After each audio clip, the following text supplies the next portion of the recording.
మళ్ళీ కాలబేరానికి వచ్చింది. బంగ్లాదేశ్ కూడా అదే పరిస్థితిలో ఉంది. ఈవెన్ నేపాల్ కూడా రాబోయే రోజుల్లో అదే పరిస్థితికి వస్తుంది. సో మనం సార్ అనుబంధంగా ఇంకోటి తయారాడు బంగ్లాదేశ్ నుంచి ఒక టెర్రరిస్ట్ ఎనాయతుల్లా అబ్బాసీ. ఇతను లక్నో యూనివర్సిటీలో చదువుకున్నాడు. అస్సాం ఎమ్మెల్యే రఫీకుల్ ఇస్లాం తోటి ఈయనకు సన్నిహిత సంబంధాలు ఉన్నాయి. ఆయన అంటాడు, భారతదేశంలో ఉన్న ఇండియా బంగ్లాదేశ్లో ఉన్న అన్ని విగ్రహాలు పగలగొట్టేస్తాం, హిందువులందరినీ ఒకేసారి లేపేస్తాం, మేము చాలు బంగ్లాదేశ్ ఆర్మీ అక్కర్లేదు ఇండియన్ డీచ్. ఒకసారి ఇంత సొగసుగా ఆయన ఏం మాట్లాడాడు ఒకసారి. হিন্দুত্ববাদীদের মেরুদণ্ড ভেঙে চুরমার করে দেওয়া হবে বাংলাদেশ।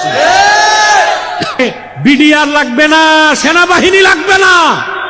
মুসলমান যদি অস্ত্র হাতে তুলে মার্চ করে মুদির ধুতি ঢিলা হয়ে যাবে।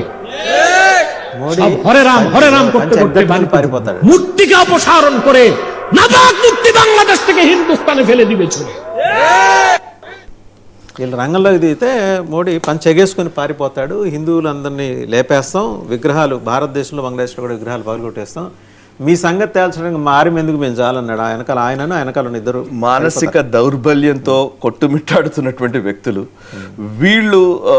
ఈ మతోన్మాదుల మాటలు ఇక్కడ పెట్టుకొని ఇక్కడ విని కొంతమంది ఇన్స్పైర్ అవుతారేమో, కొంతమంది రెచ్చిపోయేట వాళ్ళు ఉంటారేమో, కొంతమంది వెళ్ళి ఇప్పుడు ఈ బొద్దింకల ప్రొటెస్టులు వాటికి వీటికి మద్దతు పలుకుతారేమో. కానీ భారతదేశంలో వీళ్ళు భారతదేశాన్ని ఏమీ చేయలేరు, అంతవరకు చెప్పగలం. కాకపోతే వాళ్ళకు పాపులారిటీ రావడానికి బంగ్లాదేశ్లో ఇవన్నీ పనిచేస్తాయి. సో వాళ్ళు పాపులర్ అవ్వడానికి, తనకు ఒక స్థాయి క్రియేట్ అవ్వడానికి ఇప్పుడు వాళ్ళు ఏం చేస్తారు తెలుసా అండి, వీళ్ళకి మోడస్ ఆపరెండి ఏంటంటే, ఈ పర్టికులర్ వ్యక్తి ఏం చేస్తారంటే, వీళ్ళు మాట్లాడాడు కదా, బాగా గట్టిగా మాట్లాడాడు, ఇష్టం వచ్చినట్టు మాట్లాడిన తర్వాత దీన్ని సాకుగా చూపించి డబ్బులు తెచ్చుకుంటారు.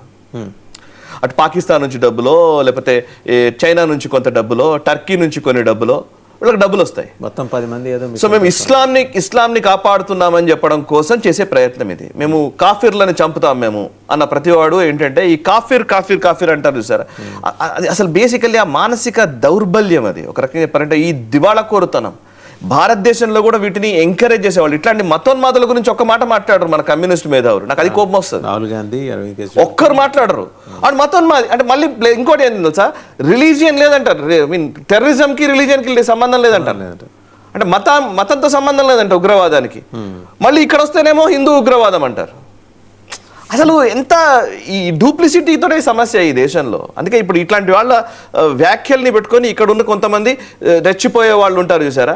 అండ్ ఇంకొకటి ఏంటంటే అండి, ఈ దేశాన్ని నాశనం చేయడానికి కొన్ని వందల సంవత్సరాలుగా చాలామంది ప్రయత్నం చేశారు, చాలామంది ఫెయిల్ అయ్యారు.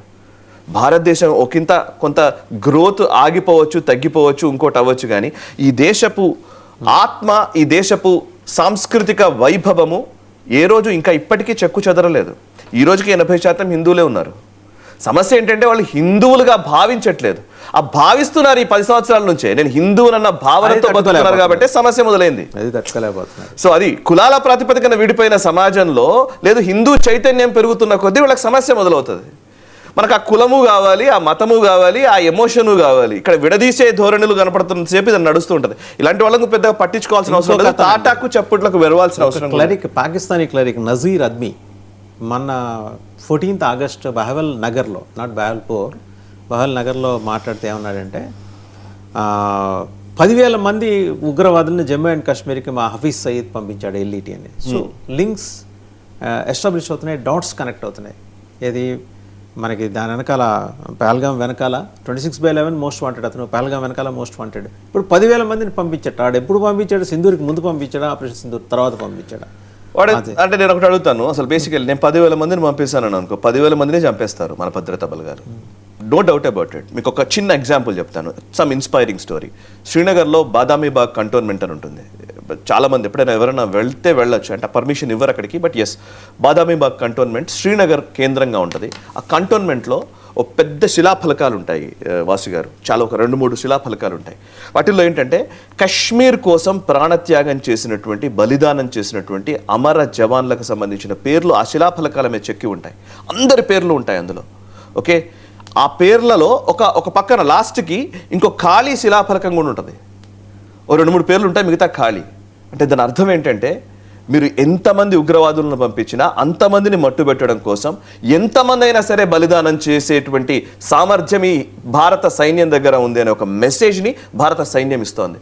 సో ఎంతమంది కొన్ని వందల వేల మంది రావచ్చు గాక, ఒకసారి నువ్వు విజయం సాధించినట్టు అనిపించవచ్చు గాక, బట్ ఈ యుద్ధం కొనసాగుతూనే ఉంటుంది. ఇది యుద్ధం, ఇది సాంస్కృతిక యుద్ధం వాసు గారు. ఇది జస్ట్ లైక్ దట్, ఇది జియోగ్రఫికల్ భౌగోళిక యుద్ధమో ఇదో కాదు. ఈ సైద్ధాంతిక యుద్ధం, సాంస్కృతిక యుద్ధం.